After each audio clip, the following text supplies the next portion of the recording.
مسافر عرب کے زجب صحرا میں اکیلا چلا جا رہا تھا، اور ہجری کے زمانے میں عرب کا وہ علاقہ جہاں مکہ اور مدینہ واقع ہے بڑا ہی خوفناک صحرا ہوا کرتا تھا، جلتا اور انسانوں کو جلساتا ہوا ریگزار۔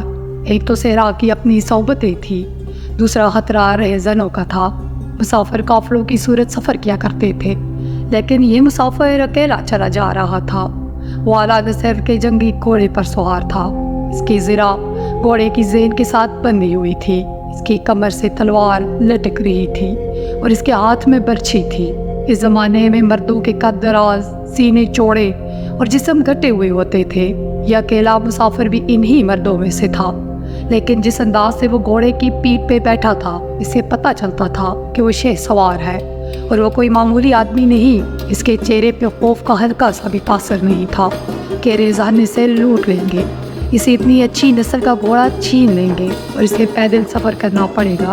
لیکن اس کے چہرے پہ جو تاثر تھا وہ قدرتی نہیں تھا، وہ کچھ سوچ رہا تھا، یادوں سے دل بہلا رہا تھا، یا کچھ یادوں کو ذہن میں دفن کرنے کی کوشش کر رہا تھا۔ آگے گھاٹی آ گئی، گھوڑا چڑھتا چلا گیا، خاصی بلندی پر جا کر زمین ہموار ہوئی۔ سوار نے گھوڑا روک کر اسے گھمایا اور رکابوں پر کھڑے ہو کر پیچھے دیکھا، اسے مکہ نظر نہ آیا۔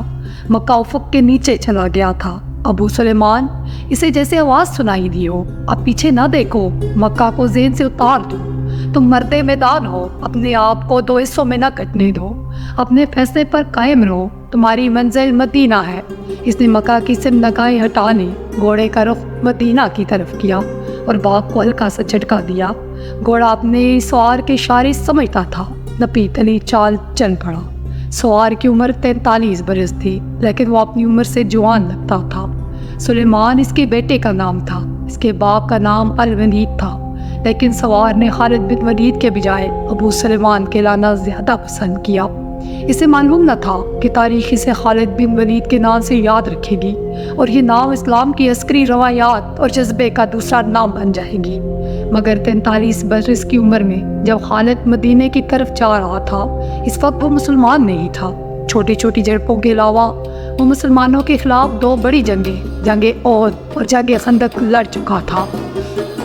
جب رسول کریم صلی اللہ علیہ وآلہ وسلم پر جیسو کا بروز سموار پھیلی گئی نازل ہوئی، اس وقت خالد کی عمر 24 برس تھی۔ اس وقت تک وہ اپنے قبیلے بنو مخزوم کی عسکری قوت کا قائد بن چکا تھا۔ بنو مخزوم کا شمار قریش کے چند ایک معزز خاندانوں میں ہوتا تھا۔ قریش کے عسکری امور اسی خاندان کے سپرد تھے۔ قریش خالد کے باپ الولید کے احکام اور فیصلے مانتے تھے۔ 24 برس کی عمر میں یہ حیثیت خالد کو بھی حاصل ہو گئی تھی، مگر اس حیثیت کو ٹھکرا کر خالد ابو سلیمان مدینے کو جا رہا تھا۔ کبھی وہ محسوس کرتا جیسے اس کی ذات سے کوئی قوت اسے پیچھے کو گھسیٹ رہی ہے۔ جب وہ اس قوت کے اثر کو محسوس کرتا تو اس کی گردن پیچھے کو مڑ جاتی، لیکن اس کی اپنی ذات سے ایک آواز اٹھتی، آگے دیکھ خالد، تو ولید کا بیٹا تو ہے، لیکن وہ مر گیا ہے، اب تو سلیمان کا باپ ہے، وہ زندہ ہے۔ اس کے ذہن میں 2 نام اٹک گئے، محمد اور الولید، جو خالد کا باپ اور محمد اور آپ صلی اللہ علیہ وسلم کے نئے دین کا بہت بڑا دشمن تھا۔ باپ یہ دشمنی ورثے کے طور پر خالد کے حوالے کر کے دنیا سے اٹھ گیا تھا۔ خالد کے گھوڑے نے پانی کی مشک پر اپنے آپ ہی رخ بدل لیا تھا۔ خالد نے ادھر دیکھا، اسے گول دائرے میں کھجوروں کے درخت اور صحرا کے جاڑی نما درخت نظر آئے۔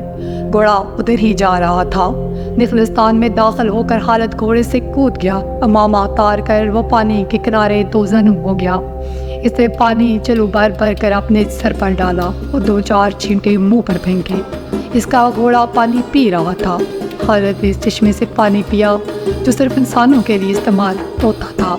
یہ ایک چھوٹا سا جنگل تھا۔ خالد نے گھوڑے کی زین اتاری اور زین کے ساتھ بندھی ہوئی چھوٹی سی ایک دری کھول کر جاڑی نما درخت کے چوب تلے بچھائی اور لیٹ گیا۔ وہ تھک گیا تھا، تھوڑی دیر کے لیے سو جانا چاہتا تھا، مگر اس کے ذہن میں یادوں کا جو قافلہ چل پڑا تھا وہ اسے سونے نہیں دے رہا تھا۔ اسے 7 سال پہلے کا ایک دن یاد آیا جب اس کے عزیزوں نے محمد کو قتل کرنے کا منصوبہ بنایا تھا۔ اس منصوبے میں خالد کا باپ الولید پیش تھا۔ وہ ستمبر 622 کی ایک رات تھی۔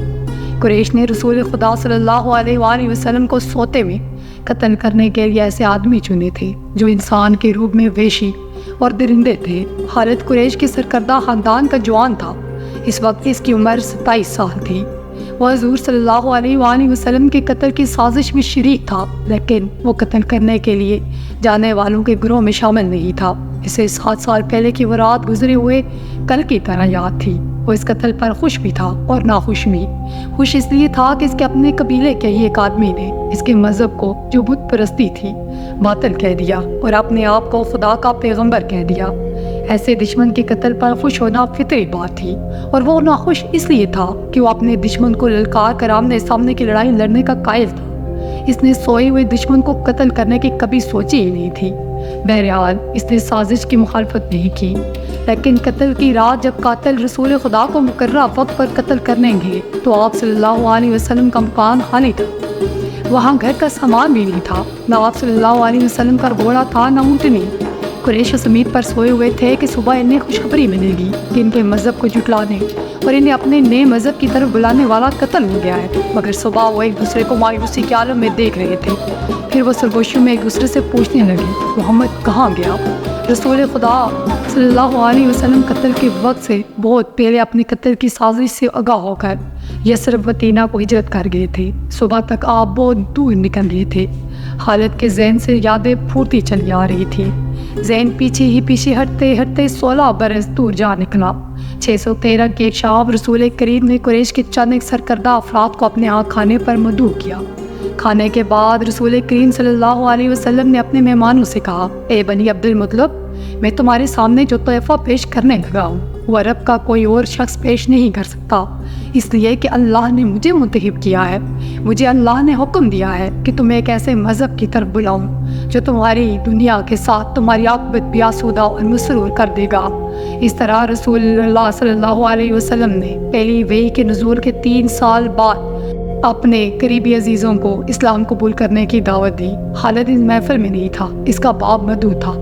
اس نے خالد کو مذاق اڑانے کے انداز میں بتایا تھا کہ عبد المطلب کے پوتے محمد نے کہا ہے کہ وہ اللہ کا بھیجا ہوا نبی ہے۔ ہم جانتے ہیں کہ عبد المطلب قریش کا ایک سردار تھا۔ الولید نے اپنے بیٹے خالد سے کہا، بے شک محمد کا خاندان اعلیٰ حیثیت رکھتا ہے، لیکن نبوت کا دعویٰ اس خاندان کا کوئی فرق کیوں کرے؟ اللہ کی قسم اور ابن اور رضا کی قسم، میرے خاندان کا رتبہ کسی سے کم نہیں۔ کیا نبوت کا دعویٰ کر کے کوئی ہم سے اونچا ہو سکتا ہے؟ آپ نے اسے کیا کہا ہے؟ خالد نے پوچھا۔ پہلے تو ہم چپ ہو گئے، پھر ہم سب ہنس پڑے۔ الولید نے کہا، لیکن محمد کے چاچا زاد بھائی علی نے محمد کی نبوت کو قبول کر لیا ہے۔ اس کے بعد حضرت خالد بن ولید رضی اللہ عنہ نے حضور صلی اللہ علیہ وآلہ وسلم کے خلاف جو سازشیں کی وہ انشاءاللہ نیکسٹ ایپیسوڈ میں آپ کی سماعت کی نظر کی جائیں گی۔ تب تک کے لیے اللہ حافظ۔ اللہ آپ سب کا حامی و ناصر ہو۔